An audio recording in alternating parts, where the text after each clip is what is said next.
The platform was nearly empty when I arrived. Just a few travelers clutching their coats against the cold, their breath rising in small clouds under the amber station lights.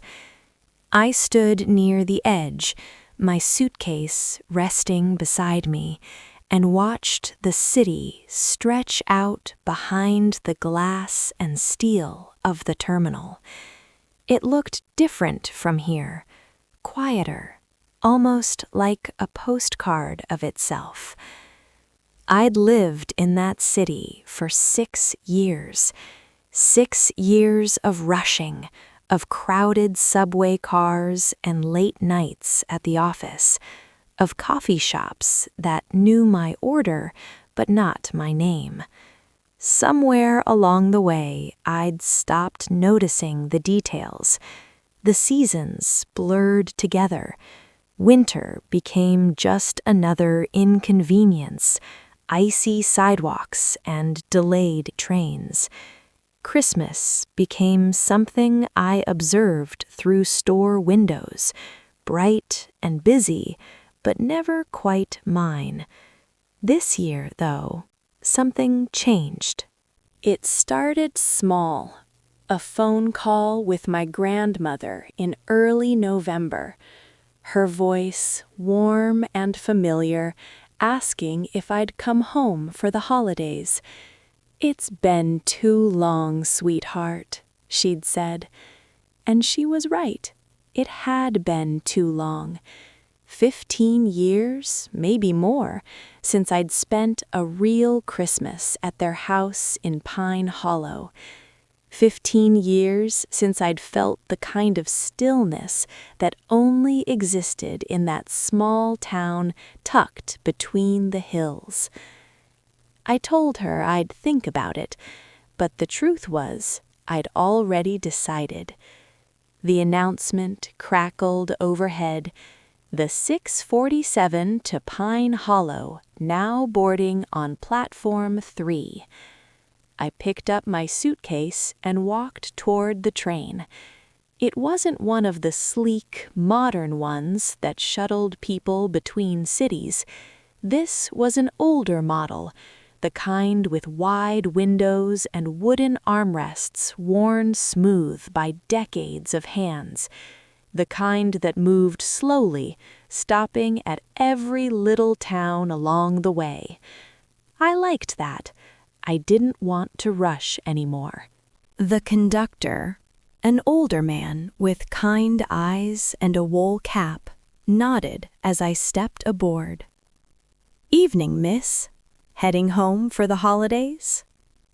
"Yes," I said, and the word felt truer than anything I'd said in weeks. He smiled. "Good for you. You've got a beautiful night for it." I found a seat near the window, halfway down the car. There were only a handful of other passengers, a young couple murmuring to each other a few rows ahead, an elderly woman knitting quietly across the aisle. The train gave a gentle lurch, and we began to move. The city slipped past the window in streaks of light and shadow.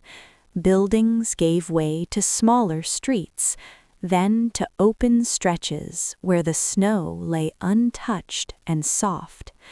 I pressed my forehead against the cool glass and watched it all go by. I hadn't realized how tired I was. Not the kind of tired that sleep could fix, but something deeper. A tiredness that had settled into my bones over months, maybe years. The kind that comes from always being somewhere else in your mind, always planning the next thing, never quite present. But here, on this train, I didn't have to be anywhere else. I didn't have to plan or perform or keep up. I could just sit and breathe and let the wheels carry me forward. The rhythm of the train was soothing, a steady, gentle rocking that made my eyelids heavy. Outside, the landscape grew darker, quieter. We passed through small towns where Christmas lights blinked in windows, where smoke curled from chimneys into the night sky. I imagined families inside those homes, sitting by fires, sharing meals, laughing over old stories. I thought of my grandparents. Grandma Rose, who always smelled like vanilla and cinnamon, who could make anything feel like an occasion. Grandpa Henry, who spoke less but somehow said more, who spent his evenings in the woodshop carving birds and stars and tiny sleighs. Their house was small, tucked at the end of a winding road, but it had always felt enormous to me, full of warmth, full of time. I wondered if it would still feel that way. The train slowed as we approached the first stop. A few passengers gathered their things and stepped off into the cold. I stayed where I was, watching through the window as the platform lights grew smaller behind us. The elderly woman across the aisle looked up from her knitting and smiled. "First time back in a while?" she asked softly. I nodded. "A long while." "It'll be just like you remember," she said, her needles clicking gently. "The good things always are." I hoped she was right. The train picked up speed again, and I let my head rest against the seat. The hum of the engine, the soft creak of the car, the darkness stretching out beyond the window, it all felt like a lullaby. My eyes drifted closed just for a moment, and I let myself sink into the quiet. When I opened them again, the world outside had changed. The towns were fewer now, the spaces between them longer. We were climbing into the hills, into the part of the country where the trees grew thick and the air smelled like pine and snow. I was almost home. The train climbed higher into the hills, and the air inside the car grew quieter, softer. Even the murmur of the young couple ahead of me had faded into a gentle silence. It was as if everyone on board understood that we were entering a different kind of place now, somewhere that asked you to slow down, to listen. I pulled my coat a little tighter around me, not because I was cold, but because it felt comforting. Outside, the trees grew denser, their branches heavy with snow that glowed faintly in the moonlight. The train's headlights cut through the darkness, illuminating the tracks ahead in a narrow beam that seemed to go on forever. I remembered this part of the journey from when I was a child.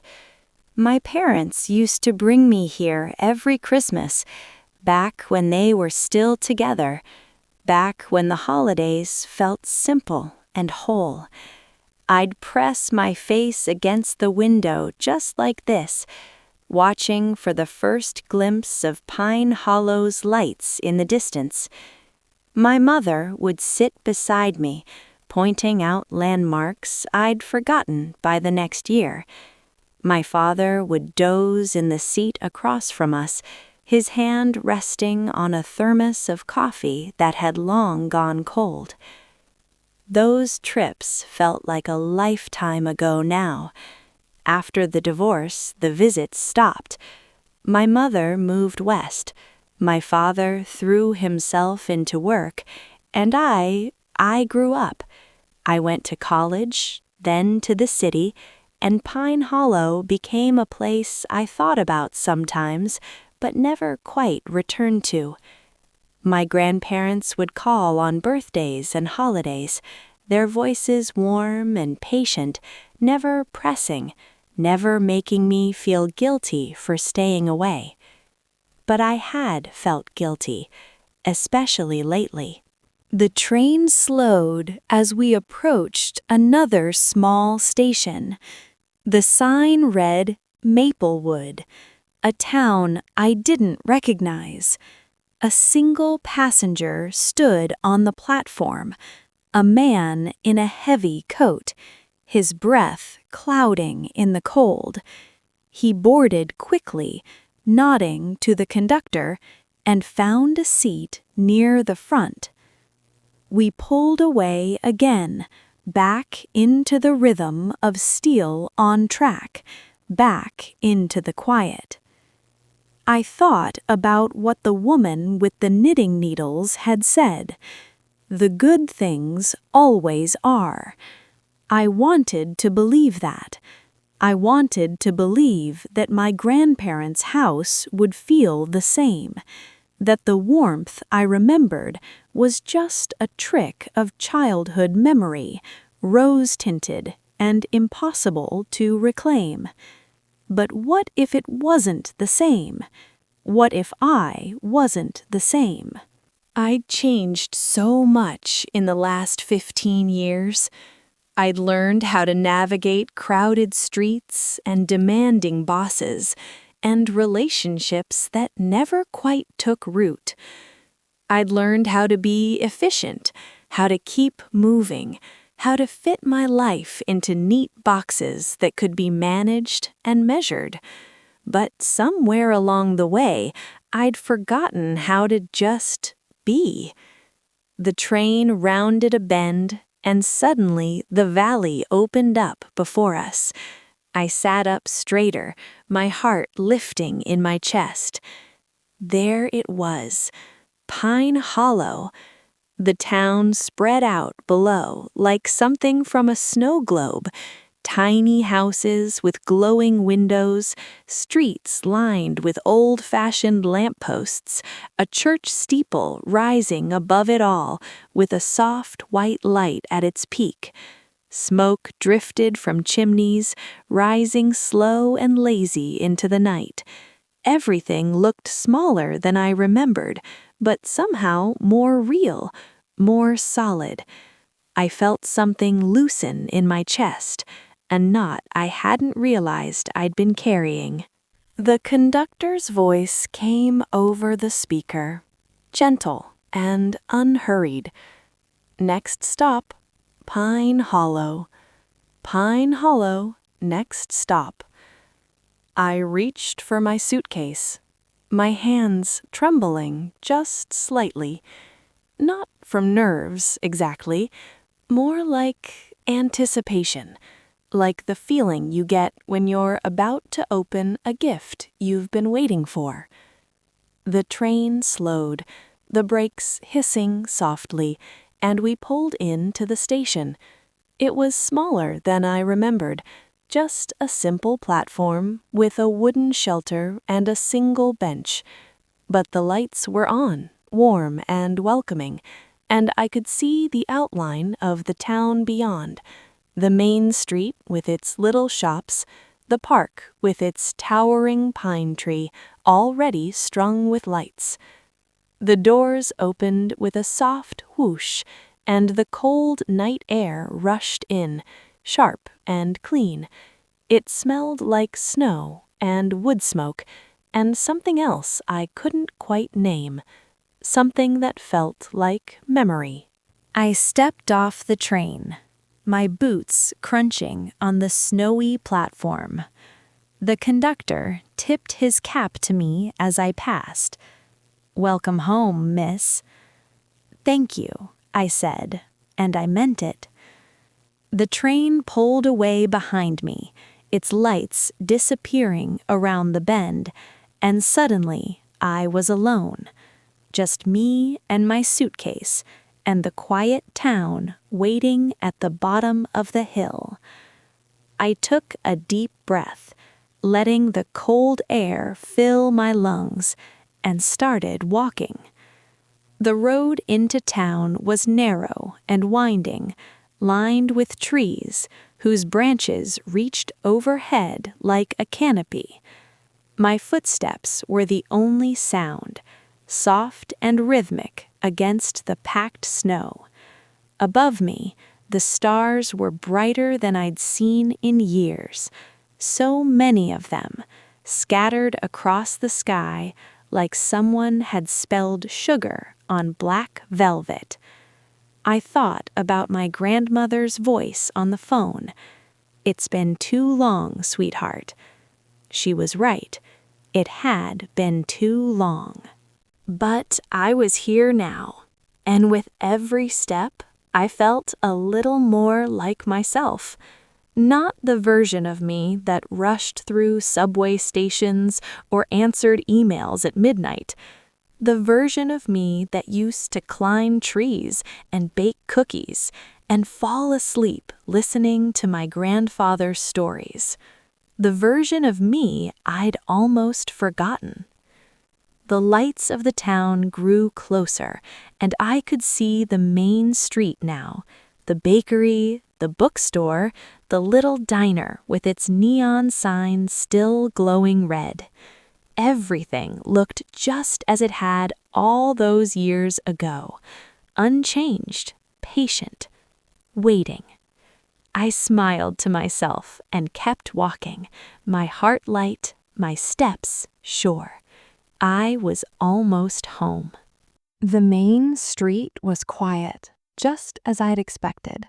Most of the shops had closed for the evening, their windows dark except for the occasional strand of Christmas lights left glowing through the night.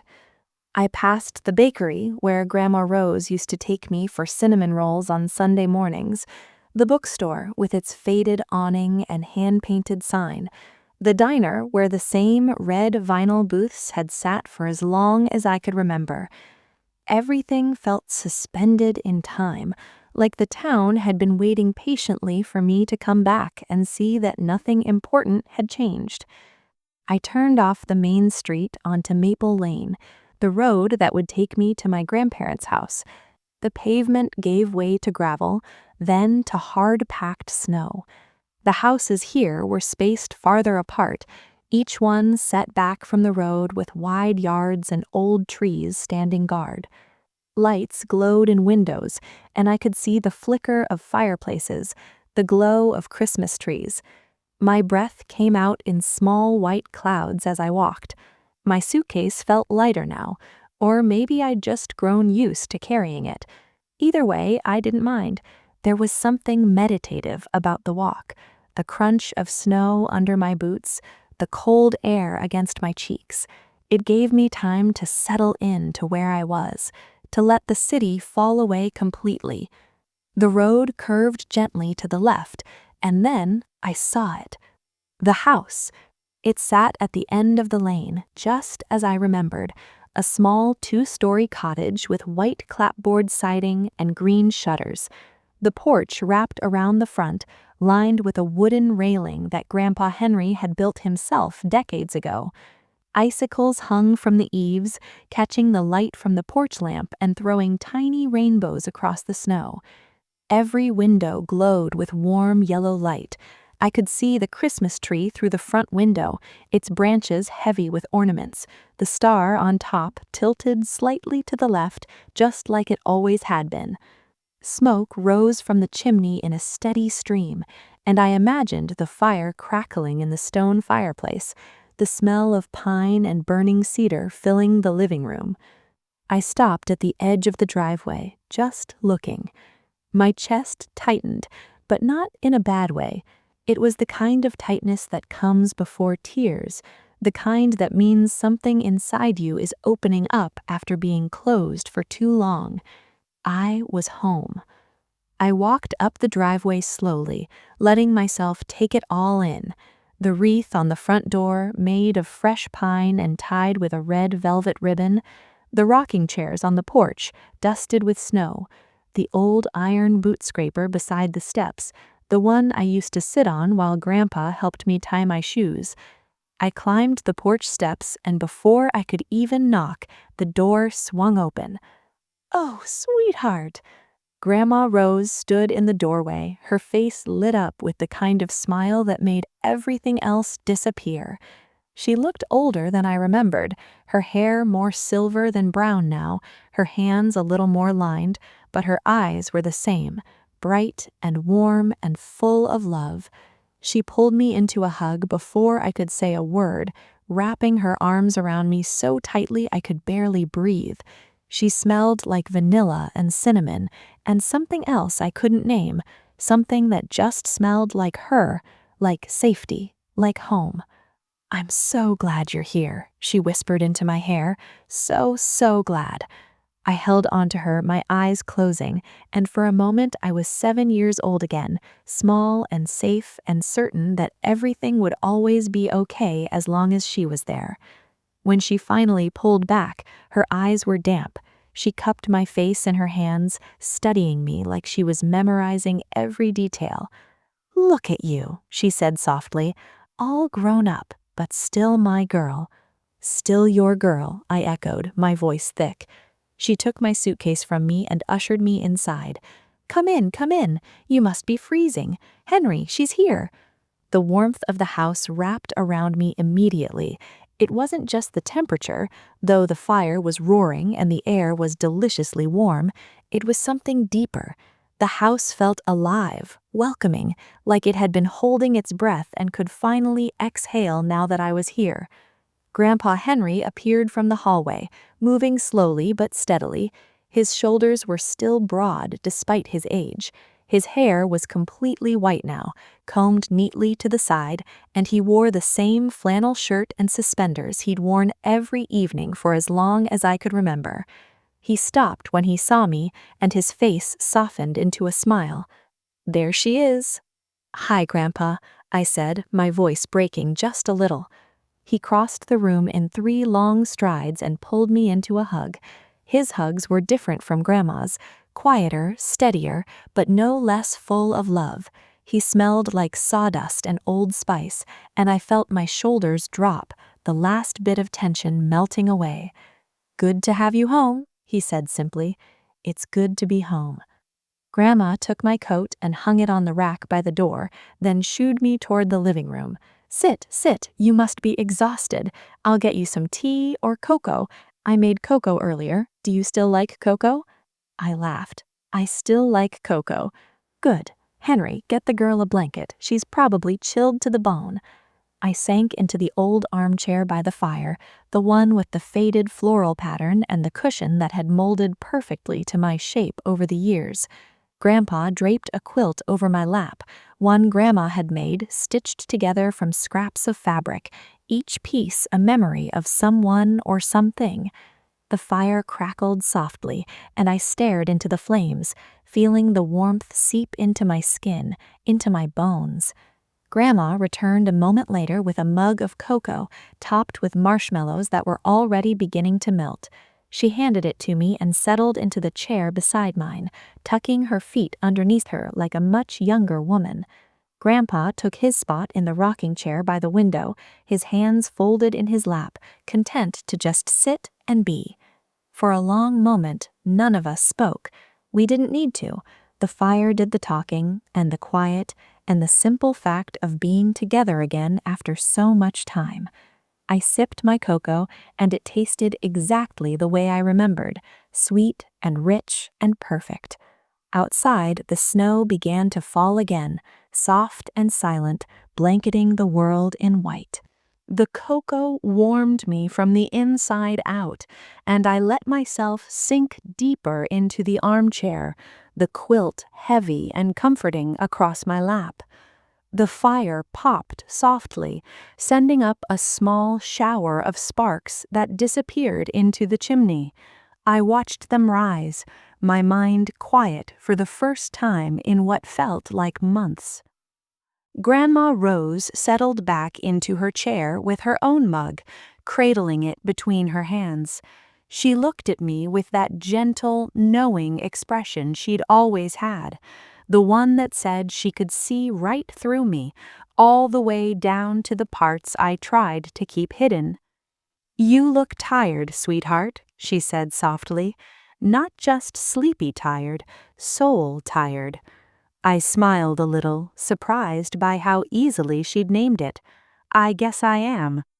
"The city will do that to you," Grandpa Henry said from his rocking chair. His voice was low and measured, each word deliberate. "Too much noise, too much hurry." "It's not just the city," I said, turning the mug in my hands. "It's everything. Work, life, trying to keep up with it all. I thought I was doing fine, but I think I was just running." Grandma nodded slowly. "And what were you running from?" I opened my mouth to answer, then stopped. I wasn't sure. Maybe I wasn't running from anything. Maybe I was just running because everyone else was, and I didn't know how to stop.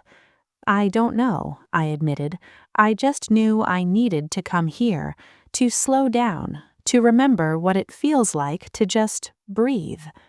"Well, you're in the right place for that," Grandma said with a warmed smile. "Nothing happens fast in Pine Hollow, never has." Grandpa chuckled softly. "That's the truth." We sat in comfortable silence for a while, the three of us. The clock on the mantel ticked steadily, and outside the snow continued to fall in thick, lazy flakes. I could see them drifting past the window, illuminated by the porch light.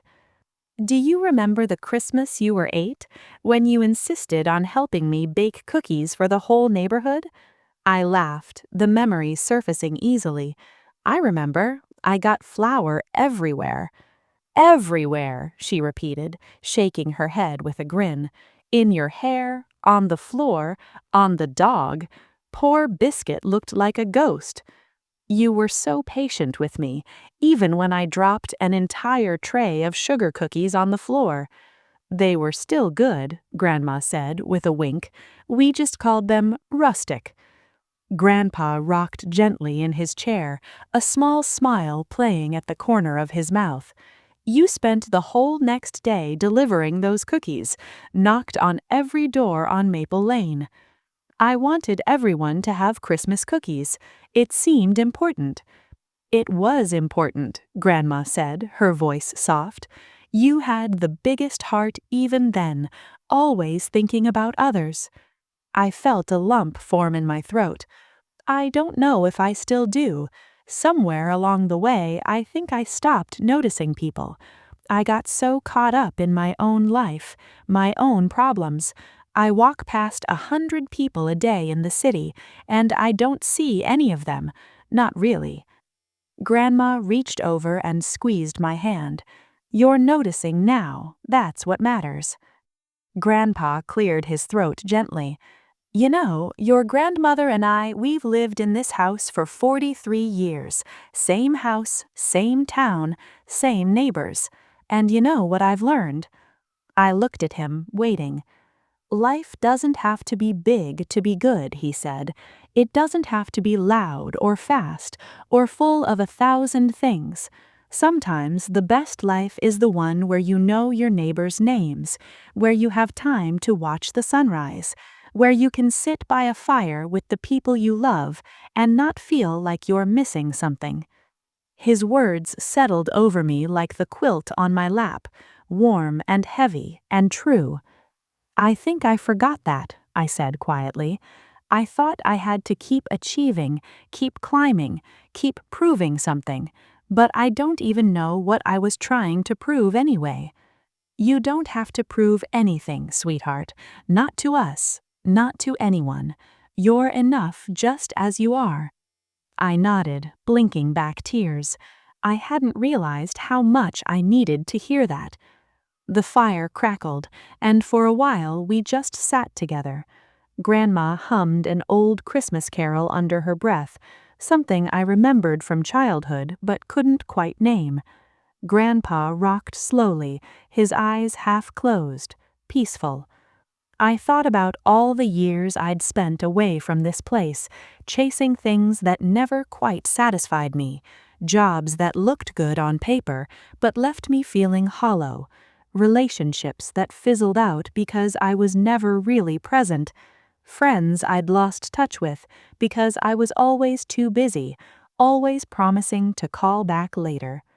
But here, in this small house at the end of a quiet road, I didn't feel like I was missing anything. I felt like I'd finally found what I'd been looking for all along. "Do you still have the wood shop, Grandpa?" I asked. He opened his eyes and smiled. "Course I do. In fact, I've been working on something special for Christmas." "Can I see?" "Tomorrow," he said. "Tonight you rest. There's plenty of time." Plenty of time. I liked the sound of that. Grandma stood and collected our empty mugs. "Your old room is all ready for you. Fresh sheets, extra blankets. I even put a hot water bottle under the covers to warm it up." "You didn't have to do that," I said. "I wanted to," she said simply. "You're home. That's what matters." I followed her upstairs, my legs heavy with the kind of tired that feels good, the kind that comes from being somewhere safe. The hallway was just as I remembered, lined with framed photographs of family, of Christmases past, of moments frozen in time. She opened the door to my old room, and I stepped inside. It was exactly the same white iron bed with the patchwork quilt, the same nightstand with the lamp that cast soft yellow light, the same window that looked out over the backyard, where I could see the snow-covered garden and the old oak tree standing silent and strong. "Thank you, Grandma," I whispered. She kissed my forehead. "Sleep well, my darling girl. We'll have all day tomorrow to catch up." She closed the door softly behind her, and I was alone. I changed into my pajamas and slipped under the covers. The sheets were cool and crisp, but the hot water bottle at my feet radiated warmth. I turned off the lamp and lay in the darkness, listening to the house settle around me. Outside, the snow continued to fall, and for the first time in a very long time, I felt at peace. I woke to the smell of something sweet and warm drifting up through the floorboards. For a moment, I didn't know where I was. The mattress beneath me felt different, softer. The air smelled like pine and cinnamon instead of city exhaust and coffee from the shop downstairs. Then I remembered. Pine Hollow, Grandma and Grandpa, home. I opened my eyes and turned toward the window. Sunlight streamed through the glass, pale and golden, catching on the frost that had formed overnight in delicate patterns. Beyond the window, the world was white, pure, untouched snow covering everything like a fresh start. I stretched slowly, feeling the warmth of the blankets around me, in no hurry to leave them. The room was cold, the kind of cold that makes you appreciate warmth even more. I could hear soft sounds downstairs, the clink of dishes, the low murmur of voices, the creak of floorboards as someone moved through the kitchen. I smiled to myself and pulled the quilt up to my chin, just lying there for a few more minutes. When was the last time I'd woken up without an alarm, without immediately reaching for my phone to check emails or messages or the 100 little notifications that always seemed urgent but never really were? I couldn't remember. Eventually, the smell of whatever Grandma was cooking became too tempting to resist. I slipped out of bed, my feet hitting the cold wooden floor, and quickly pulled on thick socks and a sweater. I caught a glimpse of myself in the small mirror above the dresser, hair messy, face soft with sleep, no makeup, no hurry. I looked different, younger maybe, or just more like myself. I made my way downstairs, following the smell and the sound of Grandma humming. The stairs creaked under my feet, the same creaks I remembered from childhood, like the house was saying good morning in its own language. The kitchen was bright and warm, sunlight pouring through the windows above the sink. Grandma stood at the stove, still in her robe, flipping pancakes on an old cast-iron griddle. Her hair was pulled back in a loose bun, and she hummed along to a song only she could hear. "Good morning, sweetheart," she said without turning around. She'd always had a sixth sense about when someone entered a room. "Good morning," I said, my voice still thick with sleep. "Did you sleep well?" "Like a rock," I said, and it was true. I couldn't remember the last time I'd slept so deeply, so completely. "Good. Sit, sit. Breakfast is almost ready." I slid into one of the chairs at the kitchen table, the same table where I'd eaten countless meals as a child. The wood was worn smooth, marked with the faint rings of hot mugs and the scratches of decades of use. A small vase sat in the center, holding a sprig of pine and a few red berries. Henry came in from the mudroom, stamping snow off his boots. He wore a thick wool coat and a knit cap, his cheeks ruddy from the cold. "Morning," he said, pulling off his gloves. "Paths are all shoveled. Snow's still coming down, though. Gonna be a white Christmas for sure." "Already?" I said. "You didn't have to do that so early." He shrugged, hanging his coat on the hook by the door. "Old habit. Like to get it done before the day starts properly." Grandma brought a plate of pancakes to the table, golden and steaming, along with a pitcher of maple syrup and a dish of butter. "Help yourself, dear. There's bacon, too, if you want it." I didn't need to be told twice. I stacked 2 pancakes on my plate and poured syrup over them, watching it pool in the centers and run down the sides. The first bite was heaven, light and fluffy, with just a hint of vanilla.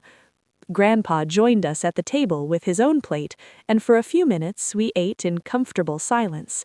Outside, a cardinal landed on the windowsill, bright red against the white snow, and I watched it peck at the seeds Grandma must have left out. "So," Grandma said, setting down her fork, "what would you like to do today?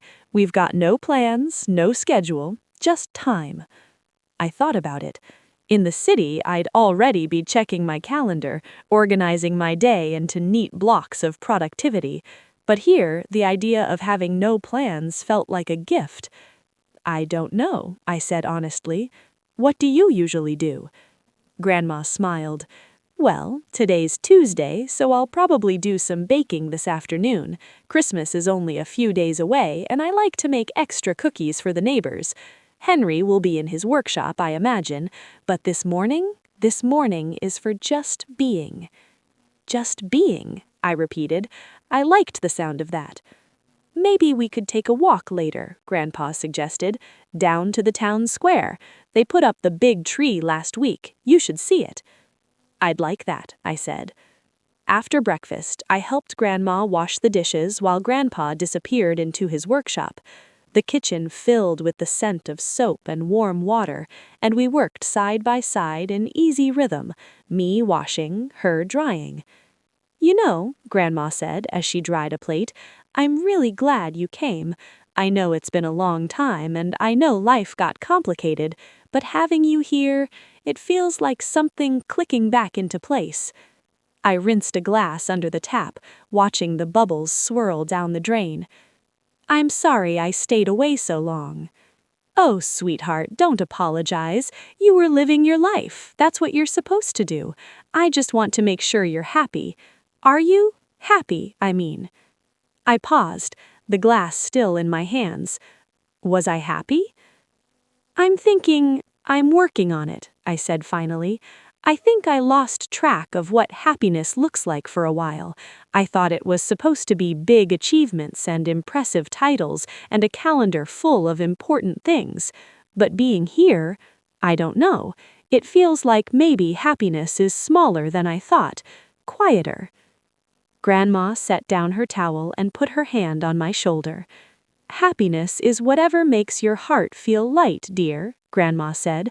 "For some people, it's big and loud. For others, it's mornings like this, pancakes and sunshine and nowhere to be."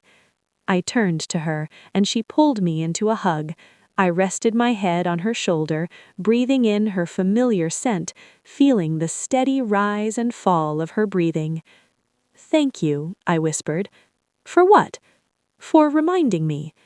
She squeezed me tighter. "Any time, sweet girl, any time." We finished the dishes together, and then Grandma shooed me toward the living room. "Go sit by the fire, read a book, stare out the window, whatever your heart wants." I did exactly that. I curled up in the armchair with a blanket and a book from the shelf, an old mystery novel with yellowed pages and a broken spine. I didn't read much. Mostly I just looked out the window at the snow falling softly, endlessly, covering the world in quiet. And I felt something I hadn't felt in years. Contentment. After lunch, tomato soup and grilled cheese sandwiches that tasted exactly like childhood, Grandpa pushed back from the table and looked at me with a small smile. "Feel like seeing the workshop?" he asked. I'd been waiting for this all morning. "I'd love to." He nodded, satisfied, and led me through the mudroom to a door I'd walked through 100 times as a child. It opened onto a covered walkway that connected the house to a small building out back.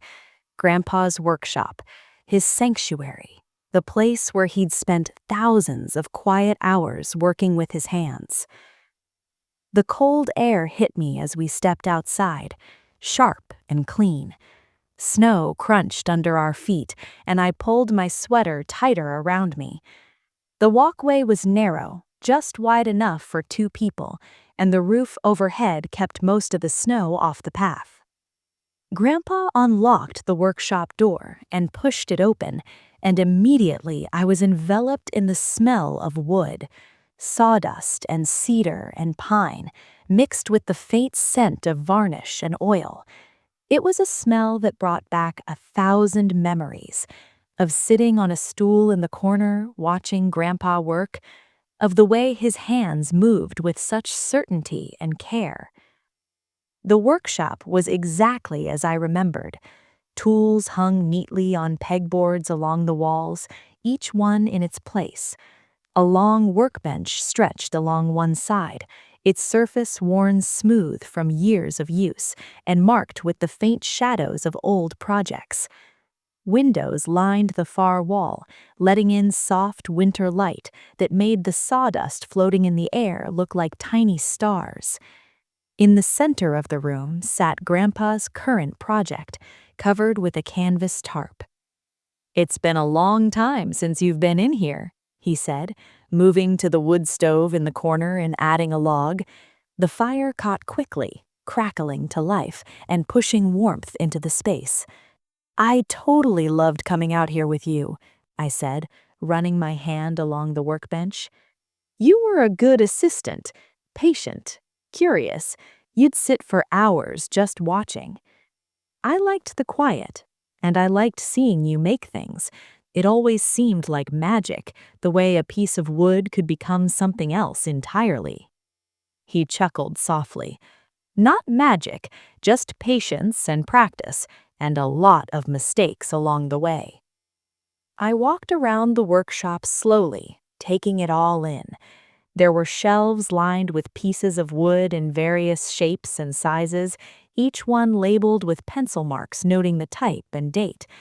In the corner sat a pile of finished projects waiting to be delivered: a rocking horse, a small bookshelf, a set of carved wooden spoons. "You're still making things for people," I said. "Always," he said.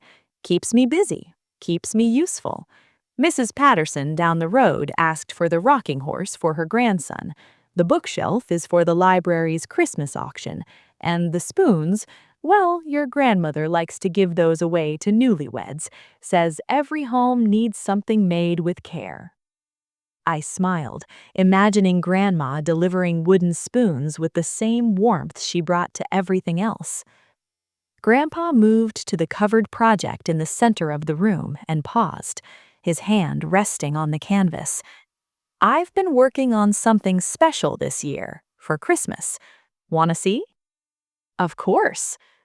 He pulled the tarp away slowly, almost ceremonially, and revealed what lay beneath. It was a nativity scene, carved entirely from wood.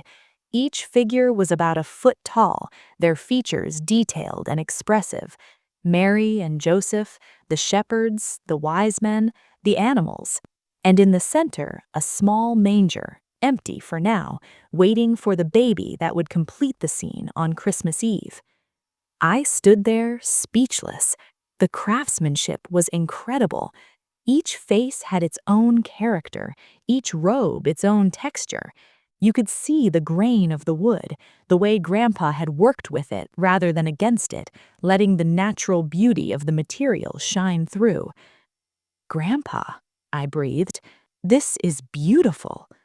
"It's for the church," he said, his voice quiet but proud. "They've been using the same plastic set for 20 years. Figured it was time for something with a little more heart." I walked around the figures slowly, taking in every detail. The shepherd leaning on his staff, his face turned toward the manger with an expression of wonder. One of the wise men kneeling, his hands outstretched as if offering a gift. Mary with her head bowed, her hands folded gently over her heart.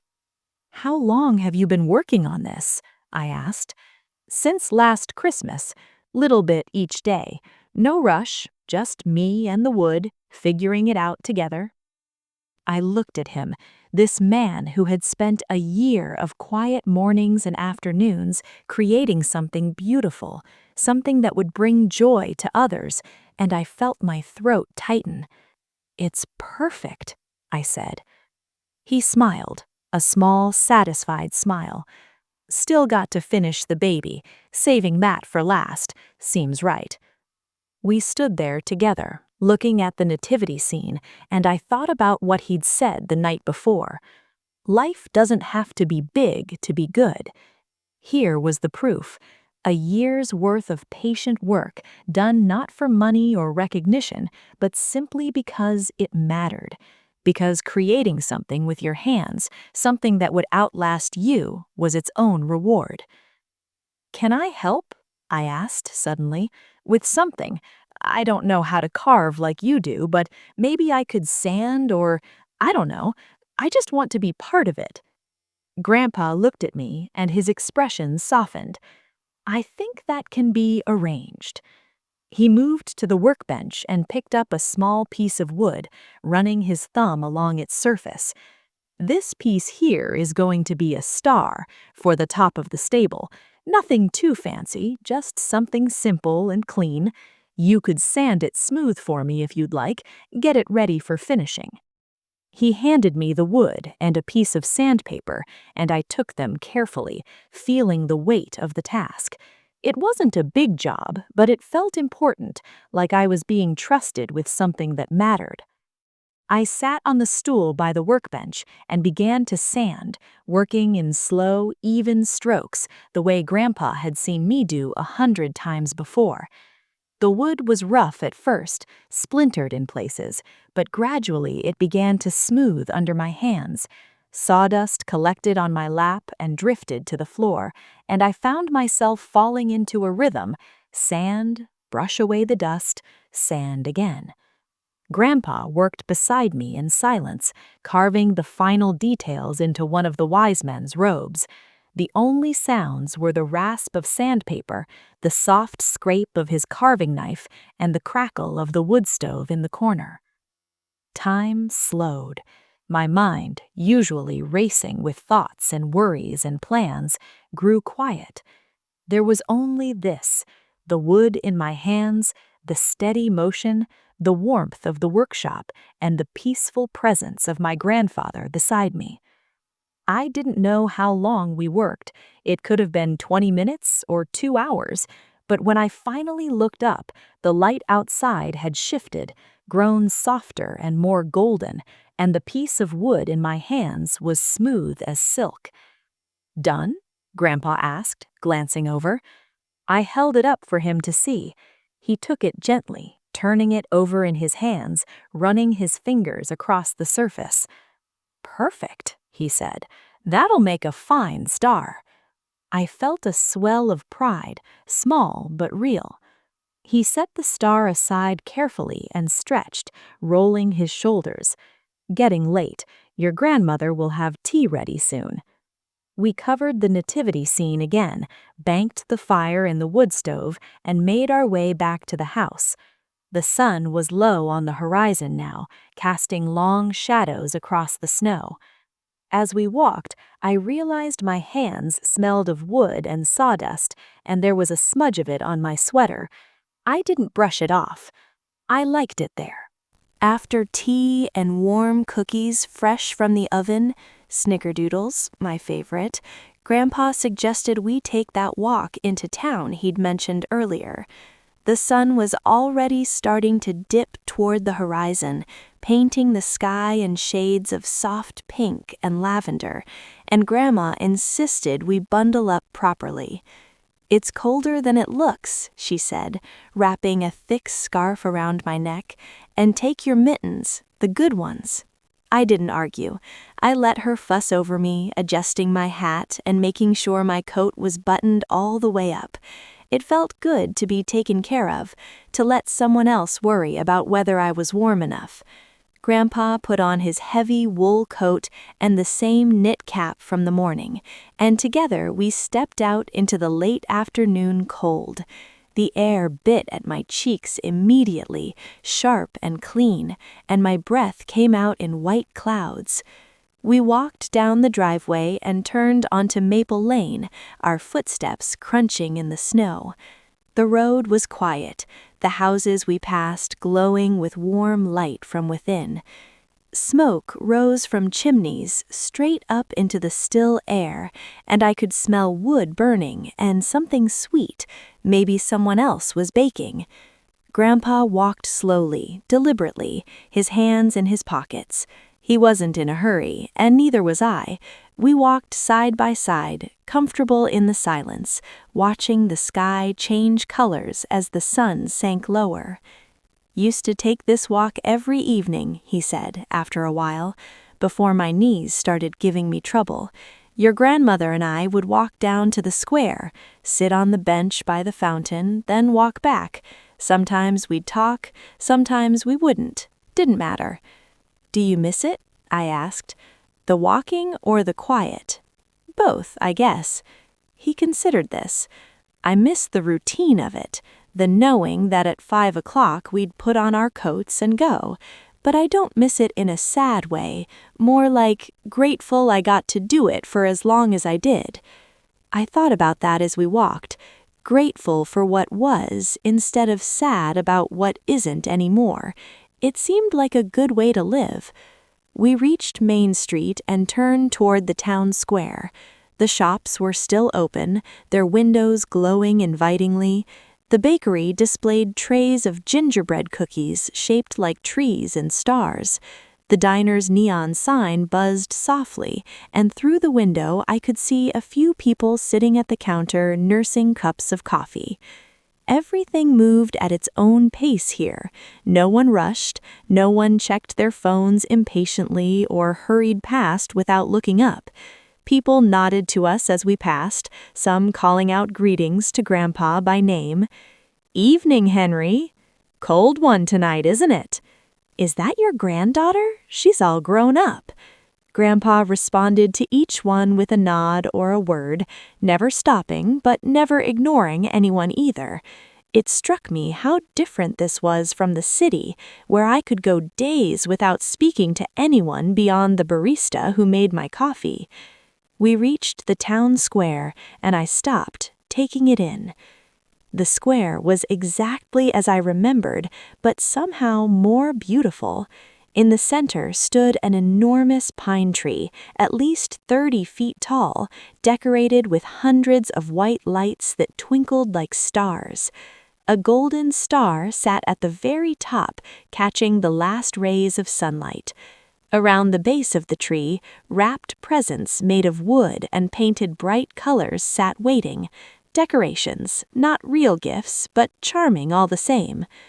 Benches lined the square, and a few people sat bundled in coats and scarves, watching the tree, talking quietly, or simply sitting in the peaceful glow of the lights. Children ran through the snow, their laughter ringing out clear and bright. A couple stood near the fountain, turned off for winter, holding hands and looking up at the tree with soft smiles. "They light it every year on the 1st of December," Grandpa said. "Whole town comes out for the ceremony, mayor gives a speech, the choir sings a few carols, and then someone flips the switch. Never gets old." "It's beautiful," I said, and I meant it, not because it was grand or impressive, but because it was simple and true.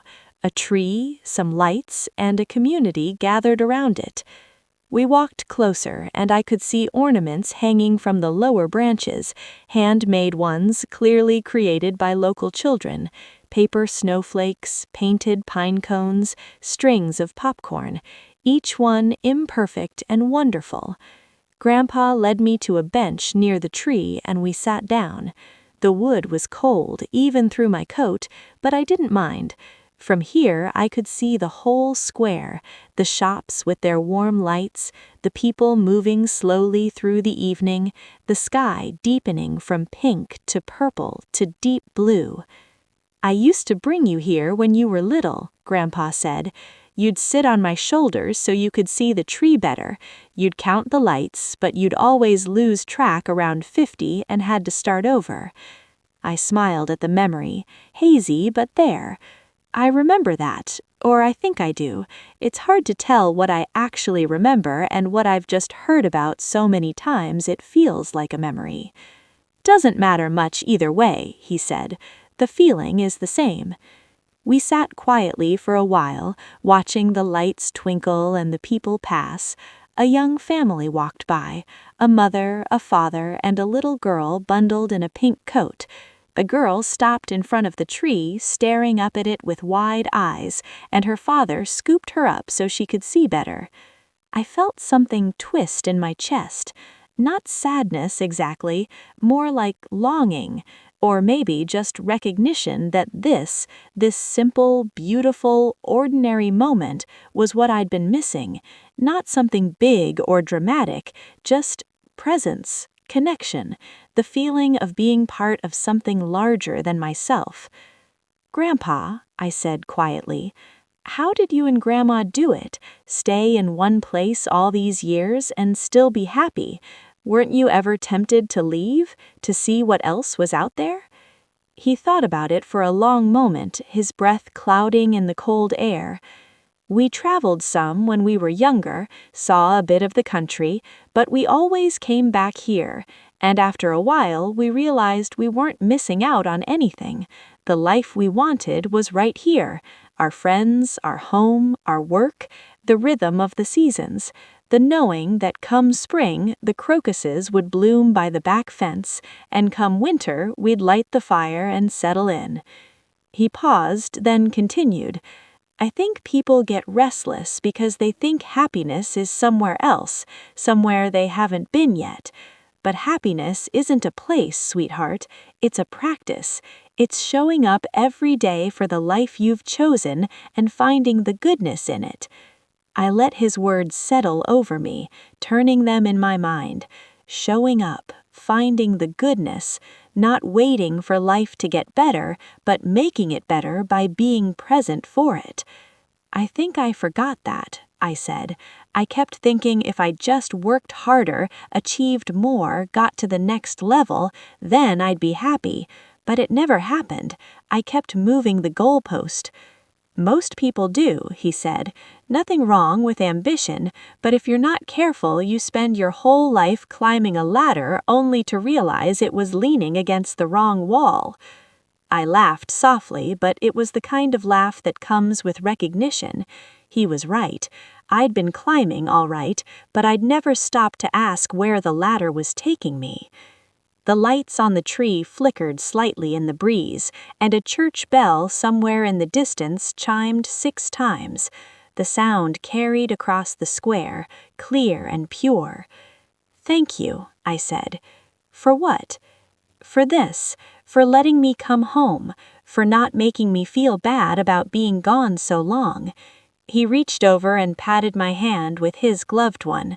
"You're always welcome here, kiddo, always, no matter how long it's been." We sat a while longer until the sky turned fully dark and the stars began to appear, sharp and bright against the black. Then, wordlessly, we stood and began the walk back home. The streets were quieter now, most people having retreated indoors for dinner. Our footsteps were the only sound, steady and rhythmic, and I matched my pace to Grandpa's, content to walk beside him in the cold and the dark. When we reached the house, the windows glowed golden, and I could see Grandma moving around inside, probably setting the table for dinner. Smoke curled from the chimney, and the whole scene looked like something from a painting. Grandpa paused at the bottom of the porch steps and looked up at the house, a small smile on his face. "Home," he said simply. "Home," I echoed. And we went inside, into the warmth and light, where we belonged. Dinner was pot roast with carrots and potatoes, the kind of meal that takes hours to make and tastes like comfort itself. We ate at the kitchen table, the three of us passing dishes and talking about small things, the neighbors, the weather, plans for Christmas Eve. The conversation moved slowly, naturally, with long pauses that felt easy rather than awkward. After dinner, I helped Grandma clear the table while Grandpa settled into his rocking chair with the newspaper. The evening stretched out before us with no plans, no schedule, just the gentle rhythm of another quiet night. "Would you like to help me with some baking?" Grandma asked as she filled the sink with soapy water. "I'm a bit behind on my Christmas cookies, and I could use an extra pair of hands."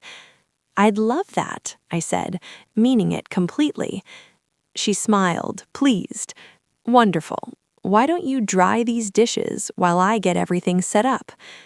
We worked in comfortable silence, the way we had that morning. I dried each plate and bowl carefully, stacking them in the cupboard where they'd always been kept. Grandma moved around the kitchen with practiced ease, pulling out mixing bowls, measuring cups, her old wooden spoon worn smooth from decades of use. When the dishes were done, she opened a drawer and pulled out an old metal box, faded blue, with tiny flowers painted on the lid. I recognized it immediately. "The recipe box," I said softly. "The very same," she said, setting it on the counter with care. "Every recipe in here has a story, some of them older than I am." She opened the lid, and I could see the cards inside, yellowed with age, some splattered with flour or butter stains, each one written in different hands. Grandma's neat cursive, my great-grandmother's spidery script, even a few in writing I didn't recognize. "What are we making?" I asked. "Sugar cookies, I think, the ones shaped like bells and stars, and maybe some of your great-grandmother's molasses cookies. Those were always your grandfather's favorite." She pulled out 2 cards, handling them gently. "These recipes have been in the family for generations. Your great-great-grandmother brought this sugar cookie recipe from Germany when she came to America. Can you imagine crossing an ocean with just a suitcase and a handful of recipes?" I took the card she handed me, looking at the faded ink. The measurements were written in cups and pinches, the instructions simple and direct. Cream, butter, and sugar until light. Add eggs one at a time. Mix until dough comes together. Do not overwork. "I love that she brought recipes," I said. "Not just photographs or jewelry, but food, a way to remember home." "Food is memory," Grandma said, pulling flour and sugar from the pantry. Every time I make these cookies, I think about all the women who made them before me. My mother, her mother, and back, all of us standing in our kitchens mixing the same ingredients, probably humming the same songs. She handed me an apron, a faded floral print that had seen better days, and I tied it around my waist. We began measuring ingredients, falling into an easy rhythm. Grandma measured flour, while I creamed butter and sugar in the big ceramic bowl. "Do you remember the Christmas you were 10?" Grandma asked as she sifted flour into my bowl. "You wanted to make cookies all by yourself, said you were old enough and didn't need help." I laughed. "I remember. I used salt instead of sugar in the first batch." "You were so proud of them," Grandma smiled at the memory. "You brought one to your grandfather and watched him take a bite. His face," she shook her head, still smiling, "but he ate the whole thing, didn't say a word about the salt." "I told him they were the best cookies he'd ever had," I said, feeling warmth spread through my chest. "He meant it too," Grandma said, "not because they tasted good, but because you made them for him. That's what mattered." I added eggs to the mixture, watching them disappear into the pale butter and sugar. I think I was so focused on being independent, on proving I could do things myself, that I forgot how good it feels to do things together. Grandma paused, her hand resting on my shoulder. "There's nothing wrong with independence, sweetheart, but there's also nothing wrong with needing people, with letting them help you, with asking for what you need." I nodded, blinking back unexpected tears. I got so used to handling everything alone, it started to feel like asking for help was the same as admitting I couldn't do it, like I was failing somehow. "Oh, honey," Grandma said gently, "asking for help isn't weakness, it's wisdom. It's knowing that life is too big and too complicated for any one person to manage alone. We need each other. That's how we're built." We mixed in the flour slowly, and the dough began to come together, smooth and pale. Grandma sprinkled flour on the counter and turned the dough out, showing me how to knead it just enough, not too much. "Do you know what your grandfather told me when we first got married?" she said as we worked. "He said, 'Rose, I don't need you to be perfect. I just need you to be honest.' And that's what we've tried to do for 53 years. Be honest about what we need, what we're feeling, when we're struggling. No pretending." "That sounds simple," I said. "It is simple," she agreed, "but simple isn't the same as easy." We rolled out the dough and began cutting shapes: bells, stars, trees, angels. I pressed the cookie cutter into the dough, lifting each shape carefully and placing it on the baking sheet. The work was methodical, soothing, and my mind grew quiet again. "Can I ask you something?" I said after a while. "Anything, dear. Were you ever scared when you chose to stay here, to build a life in this small town? Weren't you ever afraid you were missing out on something bigger?" Grandma was quiet for a moment, cutting out a star. "I won't lie and say I never wondered. When I was young, I had dreams of traveling, of seeing the world. But then I met your grandfather, and I realized that what I wanted most wasn't out there somewhere. It was right here. A home, a family, a community, the chance to put down roots and watch them grow deep." She placed the star on the baking sheet and looked at me. "But here's the thing, sweetheart. My choice doesn't have to be your choice. You get to decide what kind of life you want to have. Maybe it's here in a small town. Maybe it's in a city. Maybe it's somewhere in between. The important thing is that you choose it consciously, not because you're running from something or chasing something that isn't real." "I think I've been running. I just didn't know from what." "Maybe you weren't running from anything," Grandma said. "Maybe you were just searching, and maybe now you're starting to find what you were looking for." We finished cutting out the cookies and slid the first batch into the oven. The kitchen filled with the warm, sweet smell of baking sugar cookies, and I felt something settle in my chest. a sense of rightness, of being exactly where I needed to be. Grandma started mixing the molasses cookie dough, and I watched her work, her hands sure and steady. She hummed as she stirred, the same tune she'd been humming on and off since I arrived. I finally recognized it, an old carol, simple and sweet. "Grandma," I said. "Yes, dear?" "Thank you for everything, for letting me come home, for not asking too many questions, for just being here." She stopped stirring and looked at me, her eyes soft. "Oh, sweetheart, this is your home. It always has been, and we are always here, no matter what." She pulled me into a hug, and I let myself sink into it, breathing in her familiar scent, feeling the steady beat of her heart. For a moment, I was a little girl again, safe and loved and certain that everything would be okay. When she pulled back, she was smiling. "Now, let's get these molasses cookies in the oven. Your grandfather will be wondering where they are." We worked together through the evening, batch after batch, until the counter was covered with cooling cookies. When we finally finished, the kitchen was warm and smelled like Christmas itself, sugar and spice and everything good. Grandpa wandered in, drawn by the smell, and Grandma handed him a molasses cookie, still warm. He took a bite and closed his eyes, a look of contentment spreading across his face. "Perfect," he said, "just like always." Grandma beamed, and I stood there in that warm kitchen, surrounded by cookies and love and the simple, profound goodness of being home, and I thought that maybe, just maybe, I was starting to understand what happiness really looked like. I woke the next morning to a world transformed. During the night, snow had fallen heavily, blanketing everything in a fresh layer of white that seemed to glow even in the pale pre-dawn light.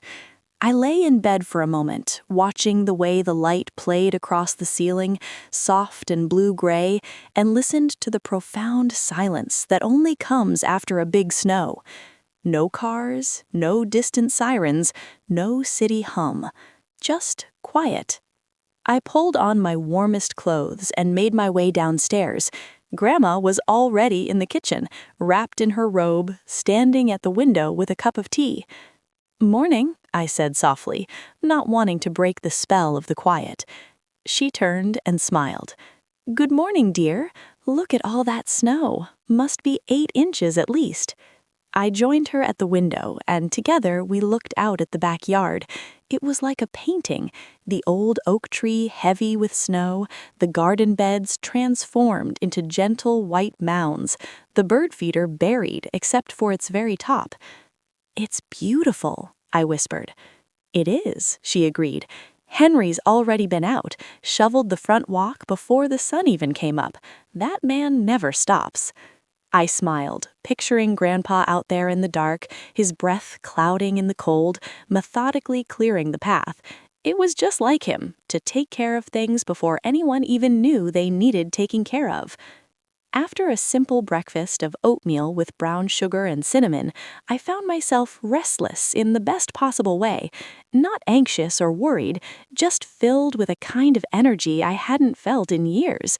A desire to be outside, to move, to feel the cold air and the snow beneath my feet.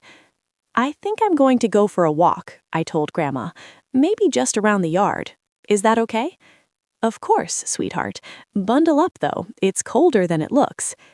I layered on everything I had: thick socks, boots, thermal leggings under my jeans, 2 sweaters, my heavy coat, a scarf, a hat, mittens. By the time I was done, I could barely move my arms, and Grandma laughed at the sight of me. "You look like a marshmallow," she said affectionately.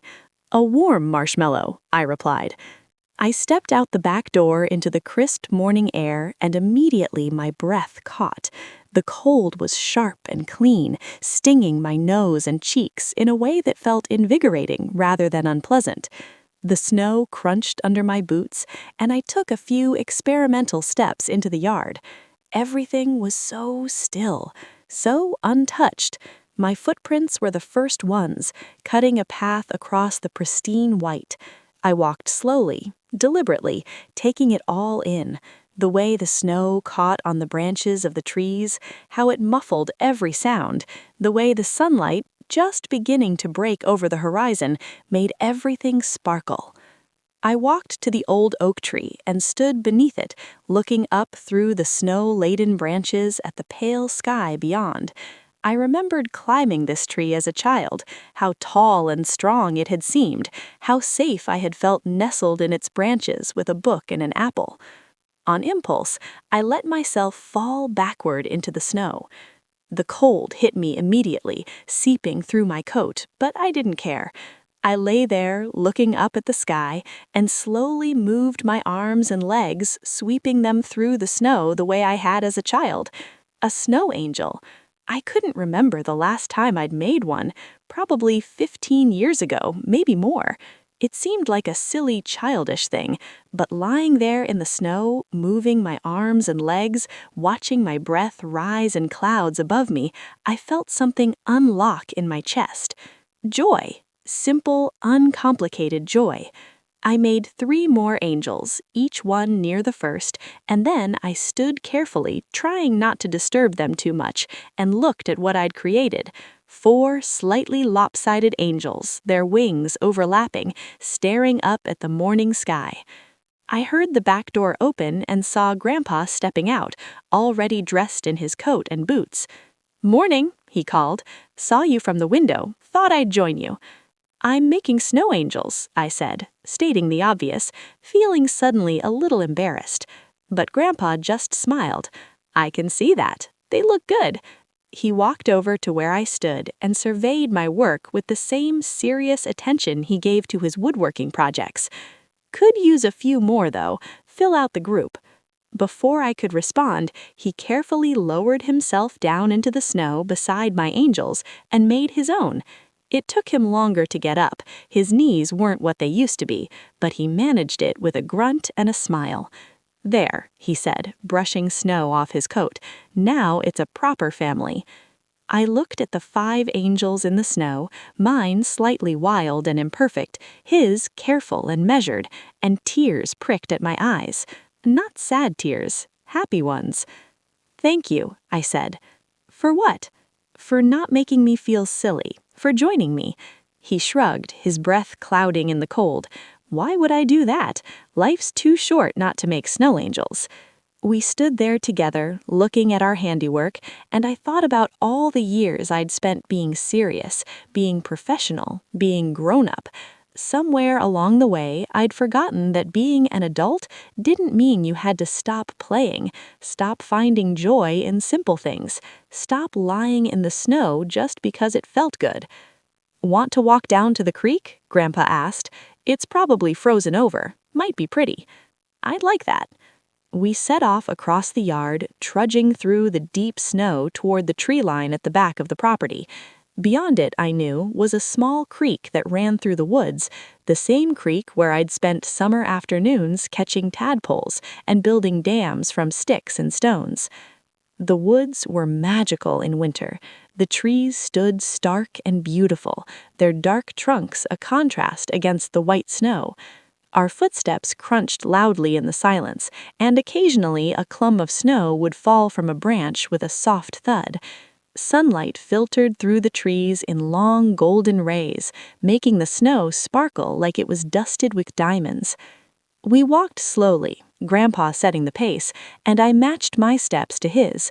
There was no rush, no destination beyond the creek, just the pleasure of being outside, of moving through the winter woods, of being together. Grandfather and I used to walk these woods every Sunday, back when we were younger and my knees worked better. We'd pack a lunch and spend the whole afternoon out here. Sometimes we'd talk, sometimes we wouldn't. Didn't matter. "What did you talk about?" I asked. "Everything. Nothing. Our dreams, our worries, what we were going to plant in the garden come spring. The kind of talk you can only have when you're walking side by side, not looking at each other. Something about moving forward together makes it easier to say what's in your heart." We reached the creek, and just as Grandpa had predicted, it was frozen solid. The ice was clear in places, showing the stones and water beneath, and opaque in others where snow had drifted over it. The water had frozen mid-flow, creating beautiful patterns and ripples locked in place. "Beautiful," I murmured. Grandpa nodded. "Nature's art, better than anything hanging in a museum." We stood on the bank, watching the way the sunlight played across the ice, and I thought about what he said, about walking side by side, making it easier to talk. Maybe that's what I'd been missing all these years, someone to walk beside, not someone to impress or perform for, but just someone to be with, to share the quiet moments with. "Grandpa," I said, my voice soft, "how do you know when you found what you're looking for?" He was quiet for a long moment, his breath rising in steady clouds. "I think you just know, not in your head, but in your gut. You stop feeling like you're searching, you stop feeling like something is missing, you just settle, like a bird coming home to roost." I think I'm starting to feel that settling, not in a bad way, in a good way. Like maybe I've been flying around for years and I'm finally ready to land. "That's good," he said simply. "Real good." We stood there a while longer and then slowly made our way back through the woods, our footprints creating a path for anyone else who might come this way. The house came into view through the trees, smoke curling from the chimney, windows glowing with warm light. Home. We stamped the snow off our boots on the back porch, and Grandma opened the door before we could even reach for the handle. "Hot chocolate," she announced, "with extra marshmallows. You both look half frozen." We shed our snowy layers in the mudroom and followed her into the kitchen, where 3 mugs of steaming cocoa waited on the table. We sat down together, wrapping our cold hands around the warm mugs, and sipped in comfortable silence. Outside, the snow angels watched the sky, and the woods stood quiet and patient, and the world felt exactly as it should. Christmas Eve arrived soft and gentle, like everything else in Pine Hollow. I woke to the sound of church bells in the distance, their clear notes floating through the cold morning air. For a moment, I lay perfectly still, wrapped in the warmth of the quilts, listening to the bells and feeling something I hadn't felt in years. Peace. Complete and total peace. The house was already awake. I could hear Grandma moving around in the kitchen, the soft clink of dishes, the low murmur of the radio playing Christmas carols. I could smell coffee and something sweet baking, cinnamon rolls maybe, or the apple strudel Grandma always made on Christmas Eve. I dressed slowly, taking my time, and paused at the window to look out at the morning. The sky was pale gray, heavy with clouds that promised more snow later. The yard was still marked with our footprints from yesterday, and the snow angels remained, watching faithfully over the frozen garden. Downstairs, I found both my grandparents in the kitchen. Grandma was pulling a pan of cinnamon rolls from the oven, their frosting already melting into sweet rivers down their sides. Grandpa sat at the table with his coffee, reading the newspaper in the unhurried way of someone who had nowhere else to be. "Merry Christmas Eve," Grandma said, her face bright with joy. "Did you sleep well?" "Better than I have in years," I said, truthfully. She set a plate with a warm cinnamon roll in front of me, and I took a bite. It was perfect, sweet and soft, and tasting like every Christmas morning of my childhood rolled into one. "So," Grandpa said, folding his newspaper, "big day today. Church service this evening, then dinner after. Your grandmother's been cooking since dawn." "Not since dawn," Grandma protested. "Since 7, maybe." I smiled, watching them banter with the ease of 53 years together. "Can I help with anything?" "Actually," Grandma said, "I was hoping you'd come with me to deliver some cookies to the neighbors.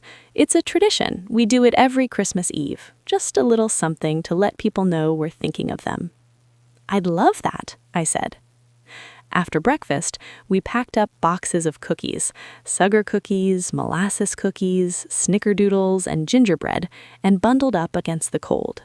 Grandpa had already shoveled the driveway and the walkway, and we set off down Maple Lane with our arms full of boxes. The morning was crisp and still, our breath clouding in front of us. We walked from house to house, and at each one, Grandma knocked gently and presented the cookies with a warm smile and a "Merry Christmas." Some neighbors invited us in for a moment, others just accepted the cookies with grateful thanks, but everyone seemed genuinely happy to see us. At the third house, an elderly woman named Mrs. Patterson answered the door. Her face lit up when she saw Grandma. "Rose, and you've brought your granddaughter. Oh, how wonderful. Come in, just for a moment." We stepped into her warm living room, where a small tree stood in the corner, decorated with handmade ornaments. Mrs. Patterson insisted we sit while she made tea, and we didn't have the heart to refuse. "I remember when you were just a little thing," Mrs. Patterson said, handing me a cup of tea, "always following your grandfather around, asking 1,000 questions. You were such a curious child." "I still am," I said, smiling. "I just forgot for a while." "Well," she said, settling into her chair, "there's no better place to remember who you are than here. This town has a way of holding on to the important things, the things that matter." We stayed for 20 minutes, listening to Mrs. Patterson talk about her grandson, the one the rocking horse was for, and her plans for Christmas dinner. When we finally left, she hugged us both tightly and made us promise to visit again soon. We continued down the lane, delivering cookies and collecting stories. By the time we made it back to the house, my cheeks were pink from the cold, and my heart was full. I'd talked to more people in one morning than I usually did in an entire month in the city, and each conversation had felt real, meaningful. That afternoon, Grandpa and I made one final trip to his workshop. The nativity scene was complete now, every figure finished and perfect. The baby lay in the manger, small and peaceful, carved with the same care as all the others. "It's time to take them to the church," Grandpa said. "Want to help me load them up?" We carefully wrapped each figure in blankets and loaded them into the back of Grandpa's old truck. The church was only a few blocks away, but the figures were precious, and we drove slowly, taking care over every bump. The church was a small white building with a tall steeple, sitting at the top of a gentle hill. We pulled up to the side entrance, and the pastor, a kind man named Reverend Matthews, came out to greet us. "Henry, right on time. Let's get these inside where it's warm." We carried the figures into the sanctuary, and Grandpa showed Reverend Matthews where each one should be placed. The church had set up a stable near the altar, made of old weathered wood, and one by one we positioned the figures around the empty manger. When we placed the baby in the center, Reverend Matthews stepped back and clasped his hands together.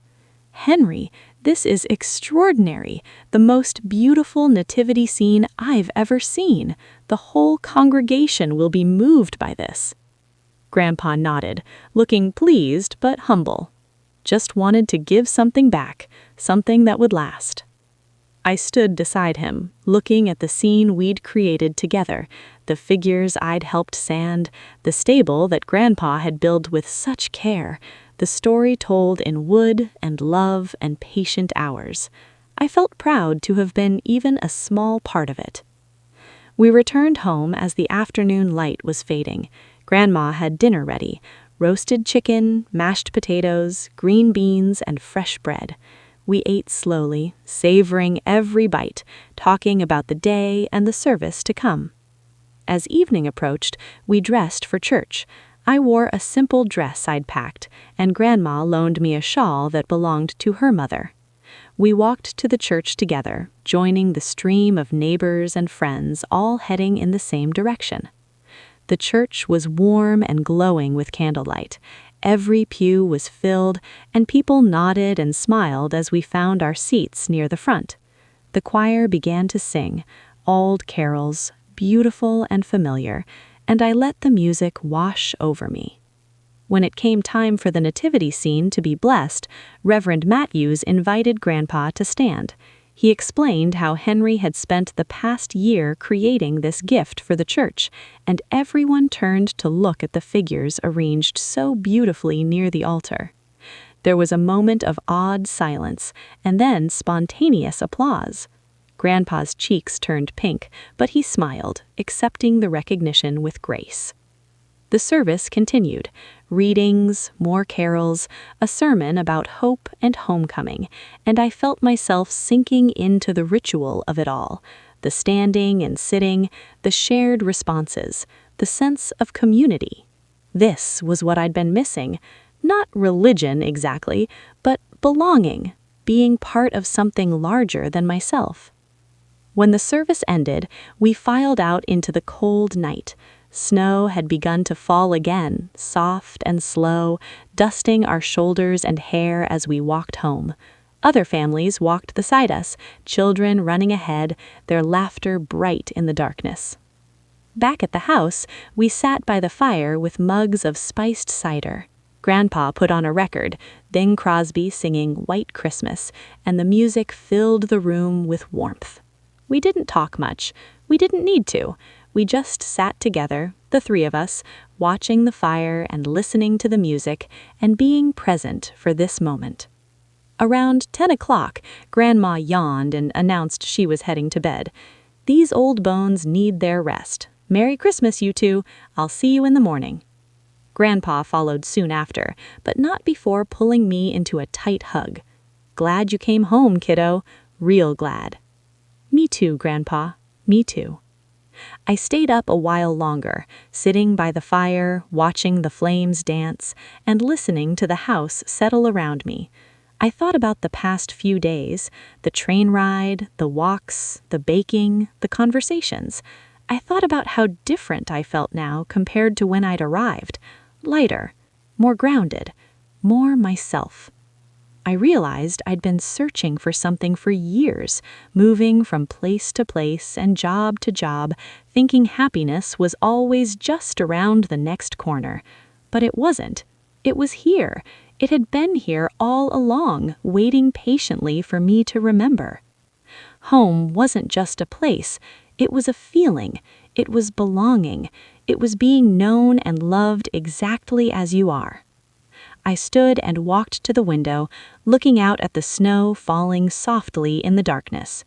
Somewhere out there, the train was probably making its way through the hills, carrying other travelers to their own destinations, their own versions of home. I smiled, resting my forehead against the cool glass. I was exactly where I needed to be.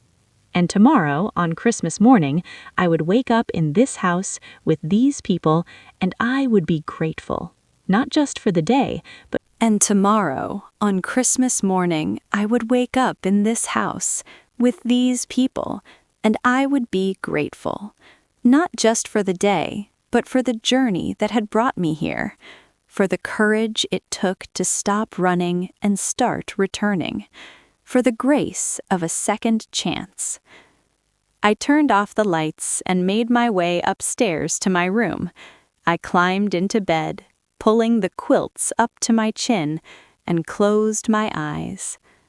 Outside, the snow continued to fall, blanketing the world in quiet, and I drifted off to sleep, peaceful and whole, finally home.